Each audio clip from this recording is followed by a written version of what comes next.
శేషప్ప గారు మరియు వేమనాథ్ రెడ్డి గారు అందరికీ కూడా వెంకటరెడ్డి గారు అందరికీ కూడా ఈ సందర్భంగా వచ్చిన ప్రతి కార్యకర్తకి పేరు పేరున అందరికీ కూడా దయచేసి ఇది సభ అనే కార్యక్రమము ఈ కార్యక్రమము చాలా ప్రెస్టేజ్ గా జగన్మోహన్ రెడ్డి గారు దీన్ని రాష్ట్ర వ్యాప్తంగా ప్రతి నియోజకవర్గంలో అమలు పరుస్తా ఉన్నారు.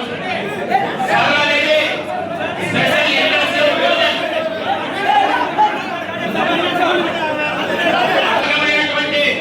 అబద్ధాలు చెప్పి ఏమాత్రం కూడా ప్రజలపైన పాలనపైన జవాబుదారీతనం లేని వాళ్ళు ఈ రోజు అనేక అబద్ధాలు చెప్పి ఈ రోజు అధికారంలోకి రావడం జరిగింది.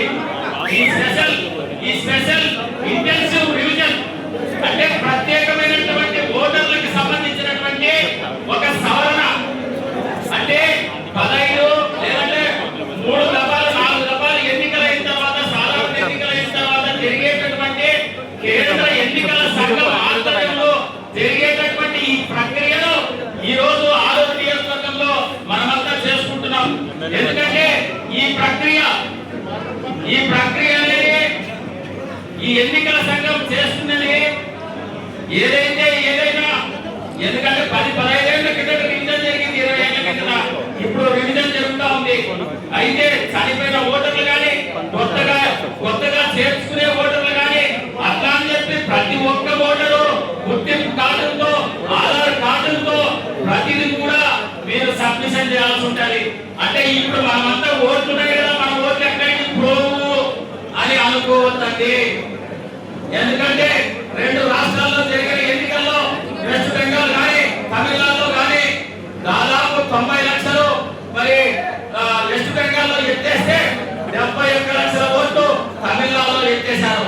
కాబట్టి ఓటర్ ఉన్న వాళ్ళు పరీక్షించుకోవాలా, ఓటుగా చేర్చే వాళ్ళు పరీక్షించుకోవాలా. ఎవరైనా చనిపోయింటే, ఎవరైనా ఊరు మారింటే, ఎవరైనా వేరే రాష్ట్రం వెళ్ళింటే వాళ్ళ ఓట్లు తీసేయాలా. అయితే మనం జాగ్రత్త తీసుకోవాల్సినది ఈ రోజు జరుగుతున్న కార్యక్రమంలో బూత్ లెవెల్ ఏజెంట్లు పార్టీకి ఎన్నికలకు ప్రాణం పోసే వాళ్ళు అవుతారు. జగన్మోహన్ రెడ్డి గారు సగం బాధ్యత మాత్రమే చేయగలుగుతాడు. మన లీడర్ ఉన్నటువంటి పాపులారిటీ, మన లీడర్ బయటకు వస్తే వచ్చే జనం ఏ లీడర్ కూడా ఈ రోజు భారతదేశంలో చెప్పారు. ఆ అదృష్టం మనకి వైఎస్ఆర్ గారు ఇచ్చారు, రాజశేఖర రెడ్డి గారు ఇచ్చారు. కాబట్టి జగన్మోహన్ రెడ్డి గారిని కాపాడుకునే బాధ్యత ఈ రోజు కార్యకర్తలకు ఉంది, ఈ రోజు ప్రజలకు ఉంది. జగన్మోహన్ రెడ్డి గారు ఎన్నికల్లో ప్రచారంకి వస్తే జనం తండోపతండాలుగా వస్తారు. అంత మాత్రంతో మనం ఎన్నికల్లో గెలవలేము. ఎందుకంటే సగం బాధ్యత మన పైన ఉంది. బూత్ లెవెల్ ఏజెంట్లు వాళ్ళ పాత్ర పోషించాలా. ఒక బూత్ లో 500 ఉండొచ్చు, 900 వరకు ఓట్లు ఉండొచ్చు. అవన్నీ కూడా మనం చదివినట్టు ఒక నెల రోజులు దాని గురించే చదవాలా. ఏ సందులో ఎవరున్నారు, ఏ గుందులో ఎవరున్నారు, ఏ ఇంట్లో ఎవరు లేరు, ఇవన్నీ తెలిసిందాలా. ఎవరు మన ఓటర్లు, ఎవరు మన కాని ఓటర్లు, ఇవి కూడా గుర్తించిండాలా. వీరికి తోడు బూత్ లెవెల్ ఏజెంట్లకు తోడు కార్యకర్తలకు కూడా బాధ్యత ఉంది. ఒక బూత్ కి ఒకరి ఏజెంట్ ఉంటారు, కానీ మరి మిగతా వాళ్ళు ఏం చేయాలి, కార్యకర్తలు ఆ బూత్ లో ఉన్నటువంటి నాయకులు కూడా మద్దతు ఇవ్వాల్సినటువంటి అవసరం ఉంది. ఆ బూత్ లెవెల్ ఏజెంట్ కి మరి అన్ని విధాలుగా సహకరించాల్సినటువంటి అవసరం ఉంది. అట్లయితే తప్ప అన్యాయాన్ని ఎదిరించడం, అట్లయితే తప్ప ఈ అధర్మమైనటువంటి ఎందుకంటే అనేకమైనటువంటి వాగ్దానాలు చేసి ప్రజల్ని మోసం చేసినటువంటి ఈ ప్రభుత్వాన్ని గద్దెదింపాలంటే ప్రతి ఒక్కరూ కష్టపడాల్సినటువంటి అవసరం ఉంటది.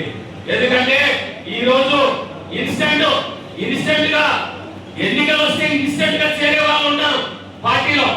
వాళ్ళు కూడా ఆ పార్టీ ఎన్నికల వరకు మరి రాజకీయాల్లో అవసరమే. అదే విధంగా లీడర్లు, మంచి నాయకులు పార్టీకి లాంగ్ టైం లీడర్లుగా ఉంటారు, వాళ్ళ సేవలు కూడా అవసరమే. అయితే ఈ రోజు వైఎస్ఆర్ కానీ, స్వర్గీయ రాజశేఖర రెడ్డి గారికి కానీ, ఈ రోజు జగన్మోహన్ రెడ్డి గారికి కానీ కార్యకర్తే లైఫ్ టైం ఫ్రెండ్. ఈ రోజు జీవితకాలంలో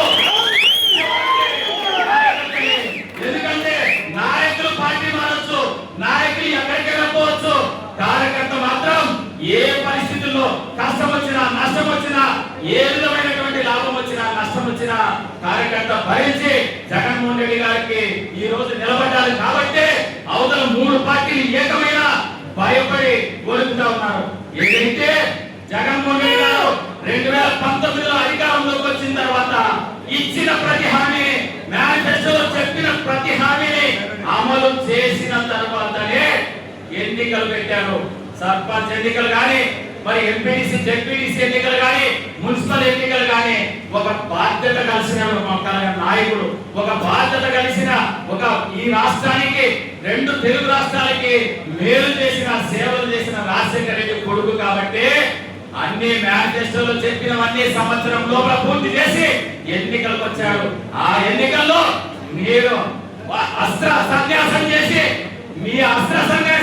మీరందరూ పార్టీకి స్థానిక సంస్థల్లో పోటీ ఇవ్వడం మేము విరమించుకుంటున్నామని చెప్పిన మీరు ఈ రోజు జగన్మోహన్ రెడ్డి గారి గురించి మాట్లాడే పరిస్థితి మీకు ఉందా అని అడుగుతా ఉన్నా. ఈ రోజు ఎక్కడ పోయినా తండాలుగా మా కార్యకర్తలు ఎన్నికలు ఎదుర్కోవడానికి సిద్ధంగా ఉన్నారు. మీరు ఎన్నికలు పెట్టండి, మేము ఎదుర్కొంటాం.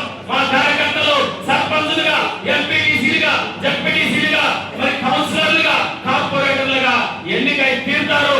మీకు పెట్టే ధైర్యం ముందు ఎన్నికలు పెట్టాల్సినటువంటి అవసరం మీకుంది. ఎందుకంటే మా నాయకుడు 2,70,000 కోట్ల రూపాయలు జనాలకి పంచినాడు, పేద ప్రజలకు అందించారు. ఫస్ట్ 5 సంవత్సరాలు కడుపు నింపినాడు. పేదలు బయటికి బాగుండాలని చెప్పి, మధ్యతరగతి వాళ్ళు బాగుండాలని చెప్పి ఆయన పెట్టిన తర్వాతనే ఈ రోజు మీరు చేస్తున్న పని ఏంటి? 2,00,000 కోట్ల రూపాయలు అమరావతి అనే చిన్న కేంద్రం, 4 పంటలు సారవంతమైన భూములు తీస్తే కోటి ఏదైనా పాలు తీయాలంటే 20 అడుగుల లోతుకి మరి పోయేటటువంటి అక్కడ 50 అంతస్తుల బిల్డింగ్లు కట్టడానికి మరి 2,00,000 కోట్ల రూపాయల తగేసే బదులు మా నాయకుడు మరి 2,70,000 కోట్లు ప్రజలకి 1 రూపాయి లంచం లేకుండా వాళ్ళ అకౌంట్ లో వేయడం జరిగింది. దీనికి ఎవరు బెస్ట్, ఎవరు మీరు పోటీ పడతారా జగన్మోహన్ రెడ్డి గారితో అనేది ఓసారి గుర్తించుకోవాల్సినటువంటి అవసరం ఉంది.